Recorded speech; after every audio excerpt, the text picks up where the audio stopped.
Aujourd'hui, Humanitaire est consacré aux actions de lobbying des ONG avec l'exemple d'Handicap International. L'association, créée en 1982, est active auprès des personnes handicapées, victimes des conflits ou des catastrophes naturelles. Elle travaille aussi à l'autonomie et à l'insertion des handicapés dans le monde. Diplômée d'un master spécifique au métier de l'humanitaire, Céline Lacoffrette travaille depuis 10 ans dans ce domaine. Elle a rejoint depuis 2 ans l'équipe de la section anti-mine d'Handicap International. Donc mon travail au quotidien, c'est de monter des projets dans des pays qui ont un besoin d'assistance en déminage humanitaire notamment. Je monte ces projets en visitant le terrain, on fait des missions exploratoires pour confirmer les besoins. Et puis je cherche de l'argent pour financer ces projets. Ça représente une grosse partie de mon temps. L'ONG compte des sections dans 8 pays. Et à elle seule, la section française a géré en 2005 un budget de 54 millions d'euros pour les 2/3, issus de la générosité du public et de fondations privées. Handicap France, c'est 180 salariés, 200 expatriés et 2000 employés locaux dans 60 pays. Dans son aide aux populations victimes de conflits, Handicap doit s'adapter à de nouvelles armes aveugles, abondamment utilisées en Afghanistan, au Kosovo, mais aussi en Irak et très récemment au Liban.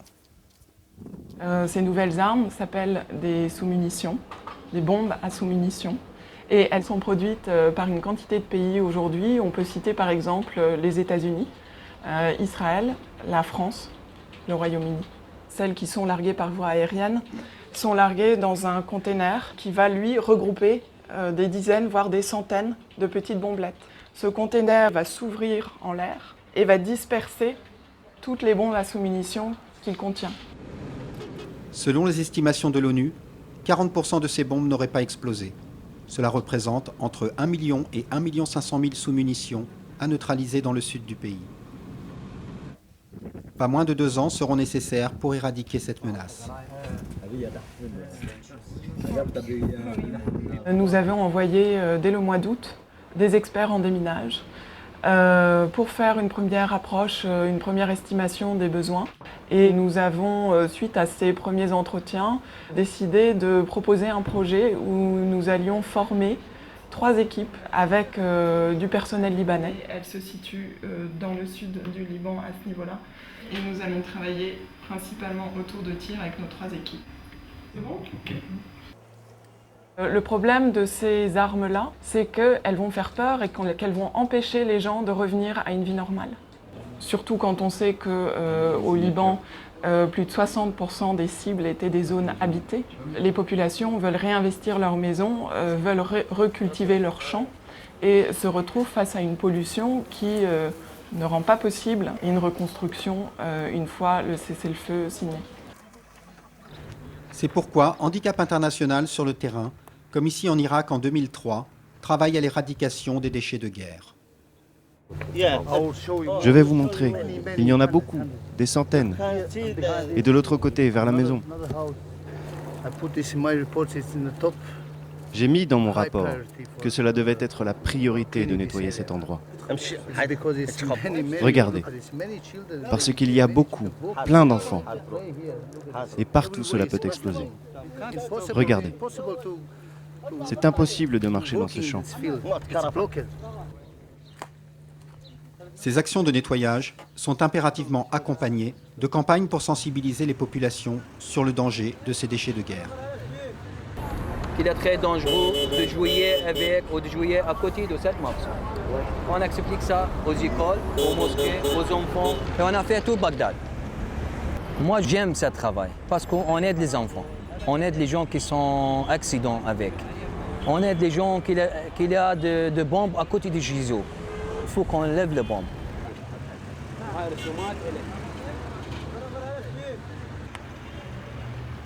Dans le monde, on dénombre depuis 1973 pas moins de 7200 blessés et 3800 morts dus aux bombes à sous-munitions.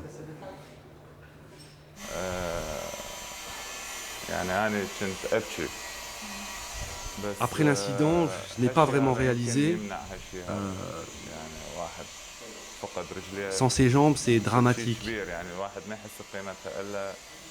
Mon avenir est compromis et je dépends à 100% de ma femme dans tous les aspects de la vie quotidienne. Et même pour aller aux toilettes, j'ai besoin d'elle. Le bilan réel, estimé dans le récent rapport d'Handicap International, porterait le nombre des victimes dans le monde à 100 000, dont 98% seraient des civils. C'est 37% d'enfants qui sont concernés. Pourquoi ? Parce que les sous-munitions, ce sont des objets de forme curieuse et très souvent, les victimes de sous-munitions sont blessées aux mains parce qu'elles attrapent l'engin sans savoir qu'il est encore actif. Et l'explosion crée aussi des blessures au niveau du visage.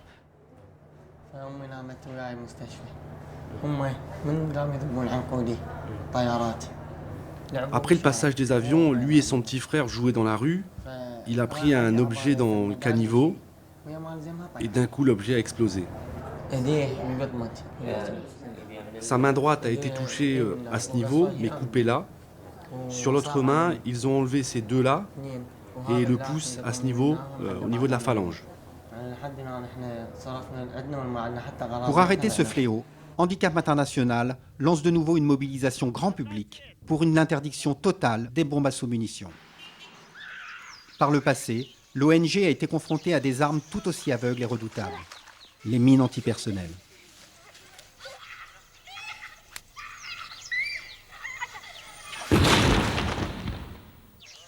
Dans les années 90, Handicap s'est positionné avec d'autres ONG dans un combat contre les mines antipersonnelles qui a abouti en 1997 à la formulation d'un traité international contraignant qu'on appelle communément le traité d'Ottawa et qui interdit l'utilisation, mais aussi en amont la production et la vente des mines antipersonnelles. Cette longue campagne ne s'arrête pas au traité et nécessite le contrôle de l'engagement des pays signataires. Les ONG, avec un réseau d'une centaine de chercheurs, mesurent le progrès en déminage, en assistance aux victimes de mines et la continuité des campagnes de prévention.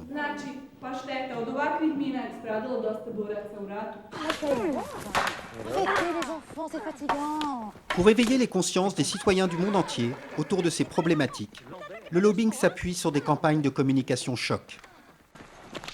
Allez, viens. Ayant même parfois recours, comme ici, à des fictions provocantes, afin de mobiliser l'opinion jusque dans des pays non exposés. And in the blast mine category, the classic model is still very much in demand. Profits are high in what is an expanding market.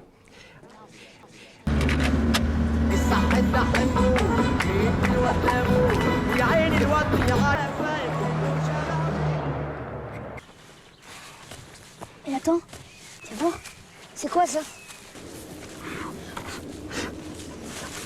Models like the butterfly, which can be dropped from a helicopter, represent the future of this industry. أنا عايز لحظة واحدة يا عم إسماعيل. مش وقت وهنوصل بعد 10 دقايق. بعد 10 دقايق أكون طقيت.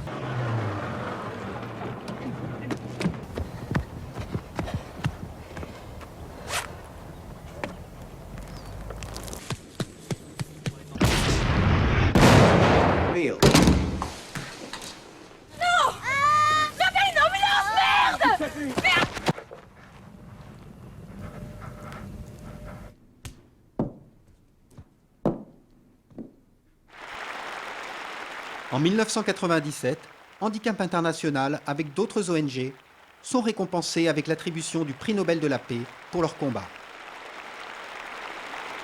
Le prix Nobel est indéniablement un acquis positif et qui dure sur le temps. Les promoteurs du prix Nobel, les acteurs du Nobel, ont récompensé par là une campagne citoyenne qui se présentait comme étant quelque chose de l'ordre du nouveau droit international, la société civile capable, au plan international, de faire bouger les États. C'est ça qui a été récompensé par le prix Nobel de la paix, au-delà de la question des mines antipersonnelles.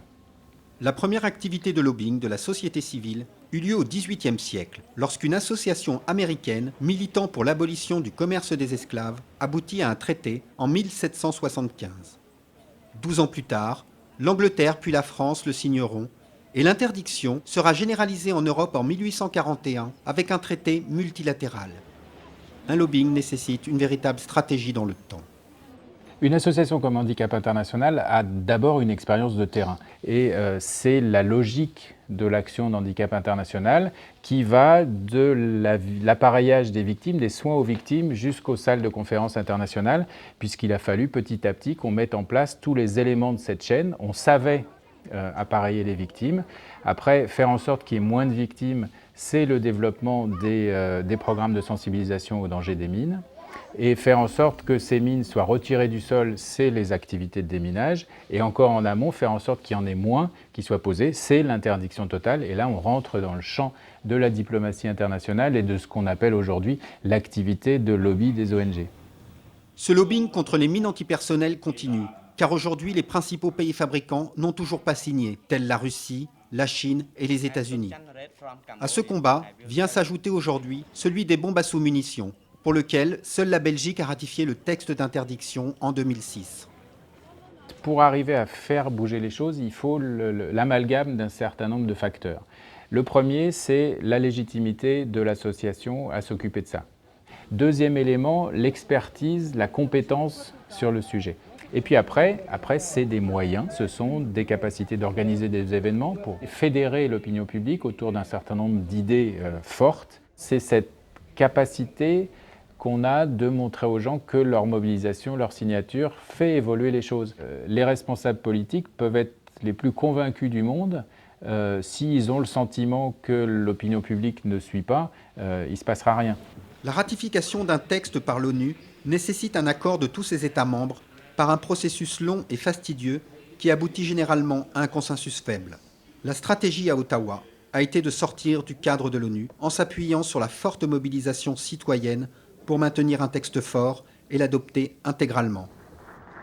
De la simple signature d'une pétition jusqu'à la ratification d'un traité international, c'est le défi que se lance une ONG au travers d'un lobbying.